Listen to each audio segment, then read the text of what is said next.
Melbourne University, underpaying staff. Let's have a look.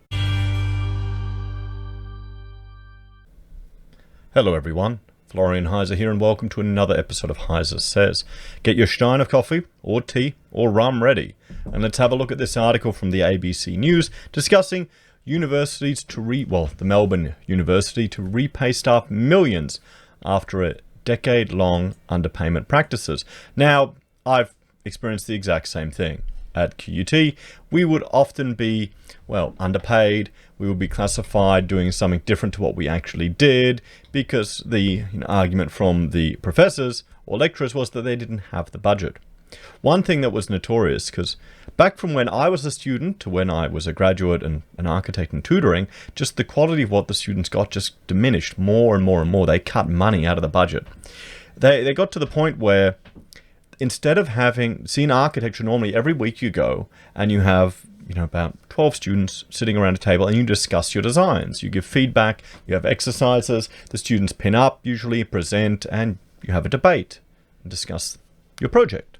Because normally you have a project that you have to work through and issues you have to address. And what lecturers would end up doing, in the last few years we were there, they would have workshops where instead of having your assigned tutor that you'd develop a relationship and work with, they would just have a few tutors wandering a room to reduce costs, to save money. And this is happening all before the lockdowns, all before the reduction in international student numbers, just being cheap bastards.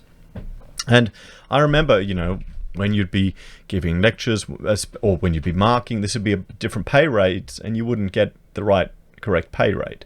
So, it was another job that you did on the side of your other work. We did it as a way of getting, staff. And I did it when I was, when I'd left university before I went somewhere else, because I quite enjoyed it. It's quite rewarding helping people. It got a bit frustrating in the end when you'd rock up, when I was working and starting a business, when I'd rock up and there'd be no students there, maybe one or two would turn up. It got to the point, particularly the first years, they just weren't committed enough. Got to the point when, I couldn't be bothered. So, millions of dollars are being quietly repaid to at least 1,500 academics in a wage theft case involving 4 faculties at Australia's richest tertiary institution, the University of Melbourne. The dispute involves university management classifying tutorials as private classes to avoid paying staff the full rate, therefore reducing wages by up to a third. Well, there you go. There you go. Universities also allocated academics just 3 minutes to mark student assignments and paid them a set marking piece rate in accordance with this. See, that's the joke too. We had the amount of time you'd have to spend assessing work was never enough for how long it took. There's some stuff where you have to spend hours reading through all this work to mark it, and the money just didn't justify it. The National Tertiary Education Union said the situation was both diabolical and systematic, with the practices occurring at 2 other top-tier universities and casualisation leaving staff vulnerable to working for free. What happened at Melbourne University is really just the tip of the iceberg, NTEU National Secretary Alison Barnes said. Well, I would tell you, I'd put another argument.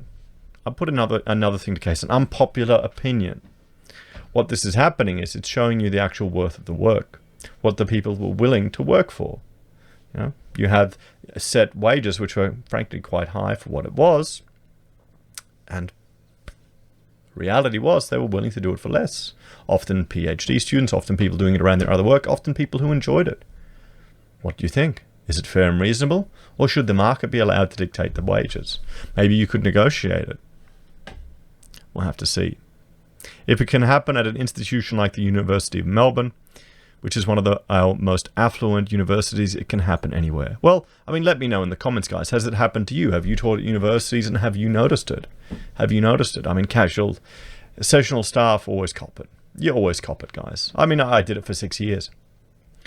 Some of the practices date back a decade or more, but academics fearful of losing work in an already insecure sector are only now speaking out. The NTEU Victorian Assistant Secretary Sarah Roberts helped negotiate a settlement.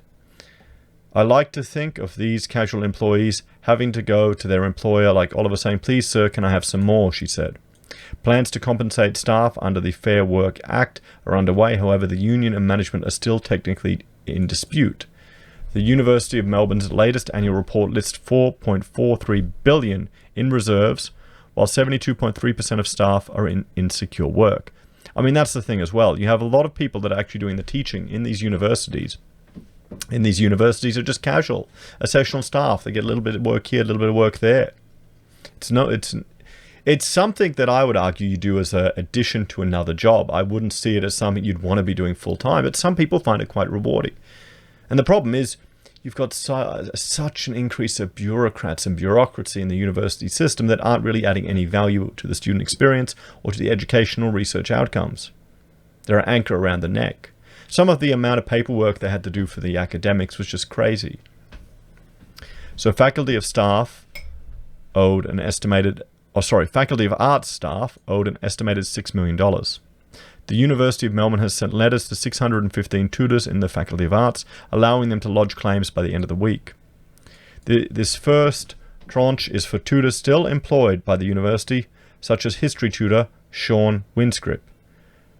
Miss Winscrip.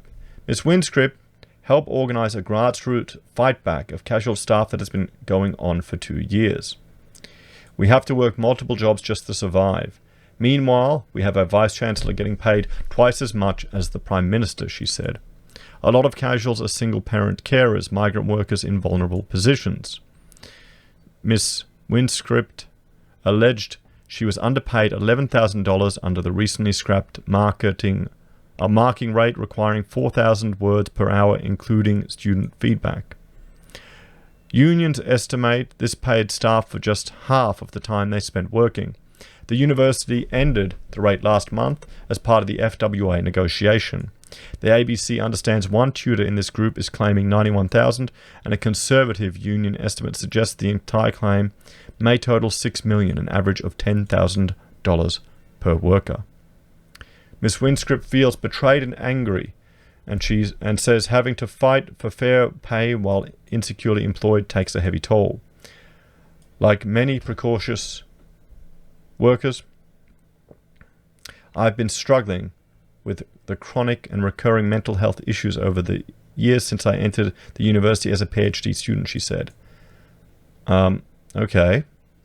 The claim has also stopped a practice in the Faculty of Arts where tutors were encouraged to attend a lecture for the class they were teaching but were not paid for. Yeah, I mean, do we have that? I guess maybe we were, but, you know, I guess I didn't do it. Architecture is a little different. It's much more creative, and you have much more independence as a tutor. And I really enjoyed it. I mean, students, they either loved me or hated me because of my style. And if you're watching the channel, you may not be surprised I was a bit of a bastard. You know, I expected good work, and you know, some of them, you push the kids, they did really well. You treat them like adults, and they step up to it. I know Rachel was never asked back for tutoring, and I think I'm politically a little too incorrect for the university environment, what it's evolved into. So the university has already repaid $99,000 to about 425 engineering tutors who were not paid for marking that the faculty said should have been completed during tutorials. Staff at the Faculty of Fine Arts and Music will also receive letters offering to rectify underpayments for marking which occurred in their departments that applied the same fixed rate. The fourth dispute involves the Faculty of Science, which paid staff just 1/3 of the usual rate for tutorials since 2009 by instead labelling them practice classes. I mean, see, this is the thing. This isn't a market negotiation. This is the university agreeing to conditions and then acting in a fraudulent way to get around them. Is that fair and reasonable? You know, is that fair and reasonable? Instead of I mean, we've seen this. We saw this so many times. And I mean, you know, whoop-de-doo, it's part of life, guys. You deal with it. It's not worth the fight, because if you chuck a stink, well, you know, I did it for 6 years. Not doing it anymore, am I? I got some pretty good, because what they did is you get feedback. The students would assess you, and you get like a score rating out of 5, and I'd often get straight tops. You know, doesn't matter. Instead of people getting their 3-hour payment For each hour of tutorials, the tutorials have been reclassified as practice classes, which means they're only able to receive the 1 hour payment, Ms. Roberts said. Hundreds of staff are expected to claim money, but the statute of limitations mean payments can only go back as far as 2014.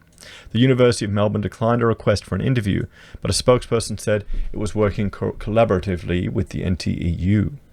The university agreed with the NTEU's position on these matters and settlement with the union in late 2019, the spokesperson said. It was acknowledged previously engaged sessional casuals affected by the dispute would have an opportunity to seek review of their prior attendance and whether applicable and whether they were applicable to receive a correction of their payment. By last month, the university ended all practices that caused underpayment. The university also established a confidential working group with its human resources management and unions to resolve the dispute. So what is wage theft? Wage theft is the underpayment of staff through payments at lower rates than are required to avoiding superannuation and other legal requirements. It mostly affects casual staff who are usually in weaker bargaining positions. McDonald's, 7-Eleven, Coles, Woolworths and the ABC have all had to repay significant amounts to staff. Are other universities being scrutinised over underpayment? I bet you they are.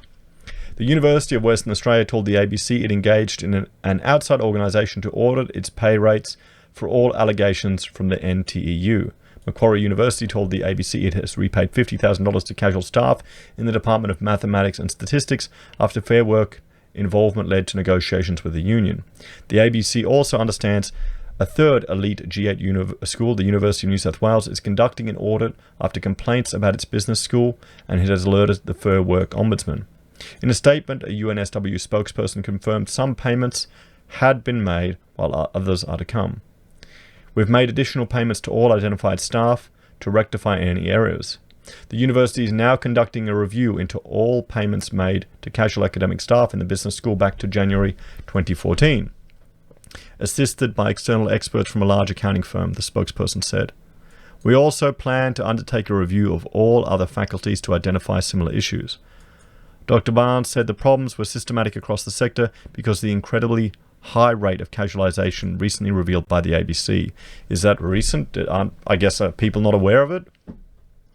Victoria is the only state to pass laws specifically addressing wage theft, and the union says the federal government needs to step in.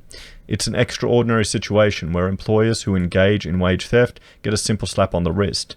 It also provides an incentive to try and drive wages down across private providers. And here's another thing. I would much rather have actually been engaged as an independent contractor by the university, not as an employee.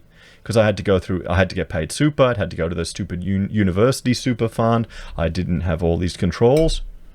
I would have much rather preferred that. But then again, I guess I'm not normal. What do you think, everyone? What's your take on it? Have you encountered this in the university sector? Are you at all surprised? Has your university done this? Have you worked for less than a award? Let us know. Thanks for watching. Let me know your thoughts and opinions in the comments below. Please like, share, and subscribe to the channel. If you're a fan and want to support the content I create, there are a few ways you can. You can join the channel on YouTube or Patreon.